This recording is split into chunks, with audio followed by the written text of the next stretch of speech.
The leaders of 18 nations, including that of the United States of America, the United Kingdom, France, Germany and Poland, and a host of other nations have now released a joint statement. They're calling for Hamas to release all Israeli hostages that it has in its custody.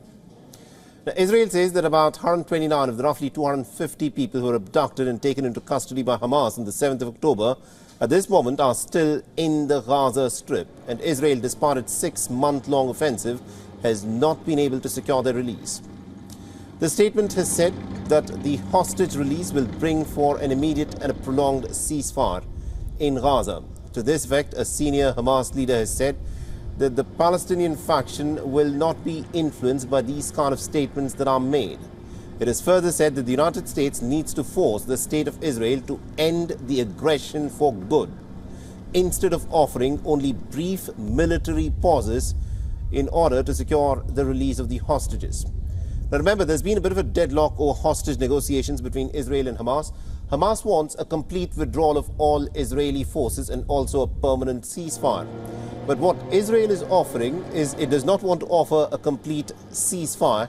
It's only offering a military pause to secure the release of the hostages and then to begin its offensive again.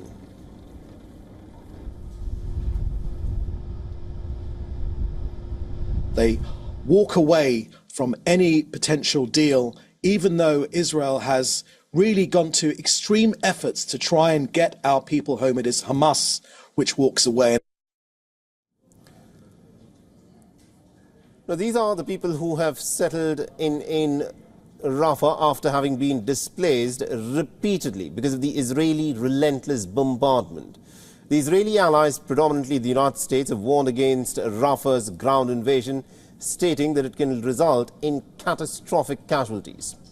But Israel, under Netanyahu, remember, is also fighting for his political survival, even as he fights this war, has been repeatedly stating that Israel will invade into Rafah. Earlier, Netanyahu had said that no power in the world, not even the United States, could prevent a ground operation into Rafah. He believes that the Rafah invasion is vital to achieve the aim of destroying Hamas, but despite 6 months of relentless bombardment, Israel is nowhere near its target of dismantling Hamas. Now, Israel's war cabinet also has held a meeting at the Kiryat military headquarters in Tel Aviv, which was followed by an expanded meeting of the security cabinet. The agenda of the meet is, of course, Rafah. The IDF is currently working on a plan to evacuate civilians from Rafah, but has put out no blueprint whatsoever of the plan as to where the 1.5 million Palestinians will be taken to from Rafah. The operation could last for another 6 months. Now, it's an operation that is being strongly opposed by neighboring Egypt that could, of course, see a surge of hundreds of thousands of refugees who could pour inside the Egyptian borders if Israel carries out its offensive on Rafah. Against this backdrop, a top Hamas official has said that the militant group is actually willing for a truce of 5 years or more with Israel, and it would even lay down its weapons and convert into a political party on the condition that an independent Palestinian state is established along the 1967 borders.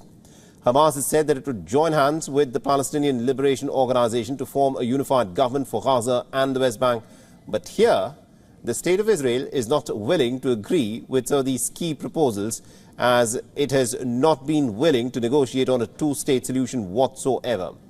Hamas official has said that the Rafah invasion would not succeed in destroying the Palestinian resistance. At present, what is the function of our weapons? Resistance and struggle have the function of removing the occupation. If the occupation ends, all the experiences of our people who fought against the occupiers, when they become independent and obtain their rights and their state, what have these forces done? The tensions continue to flare up on the Israel-Lebanon border as well. One person was wounded in an Israeli bombing on eastern Lebanon today. Hezbollah has also refuted Israel's claim that it has killed half of the Iran-backed group's commanders. Israel's defense minister claimed on Wednesday that half of the Hezbollah commanders had been killed and the other half are in hiding. For all the latest news, download the WION app and subscribe to our YouTube channel.